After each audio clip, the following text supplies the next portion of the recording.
South east ఏషియాలోని కొన్ని దేశాల్లో కూడా ఇది విజృంభిస్తూ ఉంది. యాజ్ ఆఫ్ నౌ మనకు అందుతున్న సమాచారం ప్రకారం ప్రస్తుతానికి పెద్దగా ఇబ్బంది పడవలసిన పరిస్థితి లేదు. బట్ మనం చెప్తూ ఉంటాం, ఎప్పుడైనా కాస్త నిర్లక్ష్యం అది పెను ప్రమాదానికి దారితీయచ్చని చెప్పి.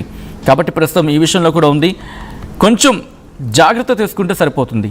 భయపడద్దు, కానీ జాగ్రత్త కోసం భయపడాల్సిన అవసరం ఉంటుంది. కాబట్టి జాగ్రత్త తీసుకుంటే సరిపోతుంది. కాస్తంత అజాగ్రత్త కూడా ప్రాణాల మీద తీసుకొచ్చే అవకాశం ఉంటుంది. కాబట్టి దానికి తదనుగుణంగా నడుచుకోండి. ఈ అంశానికి సంబంధించి పూర్తి సమాచారం అందించేందుకు మా ఏపీ ఇన్పుట్ ఎడిటర్ కృష్ణమోహన్ సిద్ధంగా ఉన్నారు. కృష్ణమోహన్, ప్రజెంట్ ఆంధ్రప్రదేశ్లో కరోనా కేసులు ఎలా ఉన్నాయి, ఏ మేరకు నమోదవుతూ ఉన్నాయి, మరణాల సంఖ్య కూడా కాస్త అంటే 12 ఉన్నప్పుడే 4 మరణాలు నమోదైన సందర్భంలో ప్రస్తుతం ఎటువంటి సిచ్యువేషన్ ఉంది, ఆరోగ్య శాఖ ఎటువంటి చర్యలకు దిగింది? ఆంధ్రప్రదేశ్ లో కోవిడ్ కేసులు RF5 వేరియంట్ గా అయితే గుర్తించారు. బేసిక్ గా కడపకి సంబంధించిన 4 కేసుల్ని పుణె ల్యాబ్ పంపించిన పరిస్థితి మనం చూసాం. 4 నమూనా పరీక్షలు సంబంధించిన పుణె ల్యాబ్ నుంచి వచ్చిన తర్వాత ఆరోగ్య శాఖ మంత్రి అఫీషియల్ గా ఒక రికార్డ్ అయితే పంపిస్తున్న పరిస్థితి అయితే ఉంది. ఇది RF.5 వేరియంట్ గా గుర్తించారు. అంటే దీంట్లో ఆందోళన చెందాల్సిన అవసరం అయితే లేదు, అప్రమత్తంగా ఉంటే చాలు అనేది చాలా వరకు చెప్తున్న పరిస్థితి. అంటే ఆంధ్రప్రదేశ్ లో కోవిడ్ పాజిటివ్ నమూనాలకి యూనోమ్ సీక్వెన్స్ పరీక్షల్లో ఒమిక్రాన్ RF5 వేరియంట్ గా అయితే గుర్తించారు. అంటే ఇది కరోనా వైరస్ లో ఒక ఉప అంశం, అంటే ఆ వైరస్ కి సంబంధించిన దాంట్లో ఒక మైనర్ కి సంబంధించిన అంశంగా చెప్తున్నారు. ఇది ప్రపంచవ్యాప్తంగా కూడా గుర్తించిన వాటికి RF.5 అనేది ఒకటి అనేది చాలా క్లియర్ గా అర్థమవుతుంది. అంటే ఇక్కడ ఓన్లీ కడప జిల్లాకు సంబంధించిన దాంట్లోనే 4 కేసులు అక్కడ నమోదైన పరిస్థితి. దీనికోసం అని పుణేకి వైరల్స్ ని పంపించిన నేపథ్యంలో అక్కడి నుంచి వచ్చిన ఫలితాలు ఆల్మోస్ట్ ఇందాకనే అందాయి. సో ఈ మేరకు సత్కుమార్ యాదవ్ కూడా ఉన్నతాధికారులతో మాట్లాడిన పరిస్థితుల్లో ఎక్కడ కూడా అంటే ప్రపంచవ్యాప్తంగా WHO కూడా ఈ వైరస్ ను సాధారణంగా జినోమిక్ పర్యవేక్షణలో భాగంగానే పరిశీలిస్తోంది చెప్తే పెద్దగా అంటే దీన్ని వైరల్ కావచ్చు, దీనివల్ల ఎఫెక్ట్ కావచ్చు పెద్దగా ఉండకపోవచ్చు అనేది చాలా క్లియర్ గా చెప్తున్నారు. అంటే ఒమిక్రాన్ RF5 సార్స్ పర్యవేక్షిస్తుంది అనేది ఇక్కడ డాక్టర్లు చెప్తున్న పరిస్థితి. ఎక్కువగా సింగపూర్ లో కూడా అగ్నేషియాలో కొన్ని దేశాల్లో కూడా ఈ RF5 ఎక్కువగా ఉంది అనేది. అయితే ప్రస్తుతం అందుబాటులో ఉన్న శాస్త్రీయ ఆధారాల ప్రకారం కావచ్చు, లేకపోతే ఇతర ఒమిక్రాన్ వేరియంట్ లో పోలిస్తే ఇది ప్రమాదకరమని ఎలాంటి ఆధారాలు లేవు. అందువల్ల ప్రజలైతే ఆందోళన చెందాల్సిన పరిస్థితి అయితే లేదు అనేది చాలా క్లియర్ గా చెప్తున్నారు. అంటే దీంట్లో అసలుకి ఒమిక్రాన్ RF5 అంటే ఏంటి అనే దాని మీద కూడా కొంత చర్చ జరుగుతుంది. అసలు ఏంటి కొత్తగా RF5 అంటే ఏంటి అనే దాని మీద కూడా కొంతగా తీసుకుంటే RF5 అనేది SARS-CoV-2 వైరస్ కి చెందిన ఒమిక్రాన్ ఇది ఆ ఒమిక్రాన్ సంబంధించిన వేరియంట్ కూడా ఒక సబ్ లీనియజ్ గానే దీన్ని పరిగణలోకి తీసుకుంటున్నారు. ఇది JN1 వేరియంట్ నుంచి LF7P2P5 గా కొన్ని శాఖలు దాకా సహజపరణానికి చెందిన ఉపవంశంగా చెప్తున్న పరిస్థితి అయితే ఉంది. అయితే ఈ లక్షణాలతో కొంత ముఖ్యంగా వచ్చే ఇష్యూస్ ఏంటంటే గొంతు నొప్పి, దగ్గు, జ్వరం, తలనొప్పి, నీసు గారడం లేదు మూసుకుపోవడం, అలసట, శరీరంలో కొన్ని నొప్పులు కొన్ని ఉంటాయి. కొంత RF5 లక్షణాలు ఈ సన్నిధ్యంలో ఉన్నప్పటికీ కూడా ఎక్కడ ఆందోళన చెందాల్సిన పరిస్థితి అయితే లేదు. ఇప్పుడు రాష్ట్రంలో కూడా 16 నుంచి నిన్న 12 వరకు జూన్ 16 నుంచి ఈ నెల 12 కేసులు నమోదైన పరిస్థితి అయితే కనపడుతున్నాయి.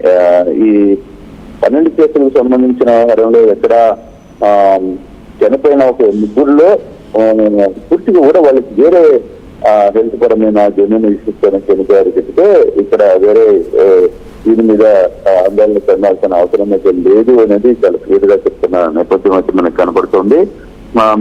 బేసిక్ గా ఇప్పుడు ఈ వేరియంట్ లో RF5 సబ్ వేరియంట్ గా గుర్తించిన నేపథ్యంలో అంటే ఓన్లీ దగ్గు, జలుబు లేదా నీరసంగా రావడం, కొంత గొంతు నొప్పి రావడం, ఇటువంటి లక్షణాలు చాలా స్పష్టంగా కనపడతాయి. దానివల్ల ఆందోళన చెందాల్సిన పని లేదు. దానికి సంబంధించిన మెడిసిన్స్ లేదు, దాని వేరియంట్కి సంబంధించిన మిగతాయన్నీ కూడా చాలా వరకు దీని మీద పూర్తి స్థాయిలో ఒక అవగాహన ఉంది అనేది ఆంధ్రప్రదేశ్ ప్రభుత్వం క్లియర్ గా చెప్తుంది. ఇప్పుడు బయట కూడా మిగతా రాష్ట్రాల్లో కూడా చాలా వరకు కేసులు నమోదవుతాయి.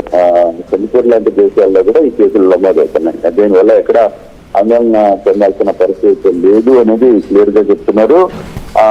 చనిపోయిన వాళ్ళు గురించి కోవిడ్ తోనే చనిపోయారా అన్న ఒక ఆలోచన వస్తే దాన్ని పక్కన పెట్టాల్సిన అవసరం ఉంది. దానికి ఏమి అటువంటి కంటెంట్ ఏమి కనపడలేదు. వాళ్ళకి జన్యుపరమైన అంశాలు రెండు తీవ్రమైన ఇబ్బందుల్లో ఉండి ఆ నేపథ్యంలో వాళ్ళు అటెండ్ అయ్యారు చెప్తే వాళ్ళకి వేరే ఇష్యూస్ వల్లనే చనిపోయారు చెప్తే ఈ కోవిడ్ వల్ల చనిపోయింది కాదు అనేది. అయితే దీనివల్ల ప్రభుత్వం చేస్తున్న అంశాలు లేదు, ప్రభుత్వం చేసుకుంటున్న చర్యలు అంటే ప్రధానంగా ఐసోలేషన్స్ ఏర్పాటు చేయడం, కొంత అప్రమత్తంగా ఉండడం, వివిధ ఆంధ్రప్రదేశ్ కు సంబంధించి లేదు, 2 తెలుగు రాష్ట్రాల్లో, తెలంగాణలో దీని గురించి పెద్దగా అప్డేట్ లేదు. కానీ ఆంధ్రప్రదేశ్ కు సంబంధించి మాత్రం పూర్తి స్థాయిలో అధికారులు అప్రమత్తమైన పరిస్థితి ఉంది. ఎక్కడికక్కడ ఐసోలేషన్స్ వార్డ్స్ ని ఏర్పాటు చేశారు. ఇప్పుడు గుంటూరు GGH కావచ్చు, లేకపోతే విజయవాడ మణిపాల్ హాస్పిటల్స్ కావచ్చు, లేకపోతే వైజాగ్ హాస్పిటల్స్ కావచ్చు, ఇట్లా చాలా ప్రాంతాల్లో వీటిని అంటే ఆల్మోస్ట్ అన్ని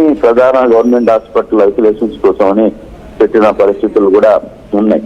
కాబట్టి ఇంకా దీని గురించి పెద్దగా ఆందోళన చెందాల్సిన పని లేదు అనేది చాలా క్లియర్ గా చెప్తున్న పరిస్థితి. అందులో ఇక్కడ జ్వరము, లేకపోతే గొంతు నొప్పు, లేకపోతే అలసటగా ఉండటమో, ముక్కులో నుంచి నీళ్లుగా ఉండటమో అటువంటి అంశాలు వచ్చినప్పుడు కూడా దీనికి ఇష్యూస్ ఉన్నాయి.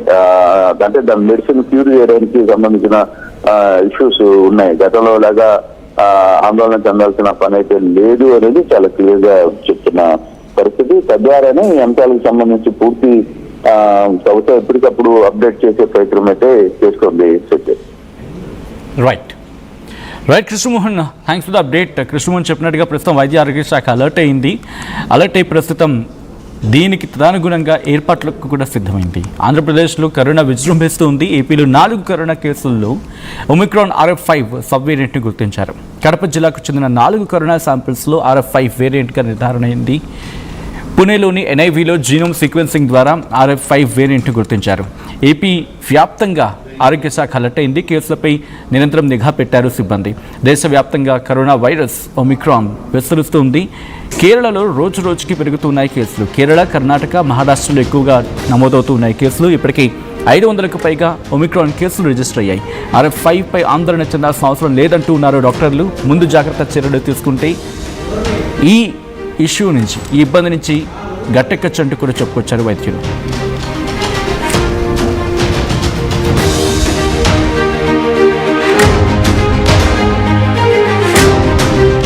ఏం కొన్నావురా? అమ్మకి 10, అత్తమ్మకి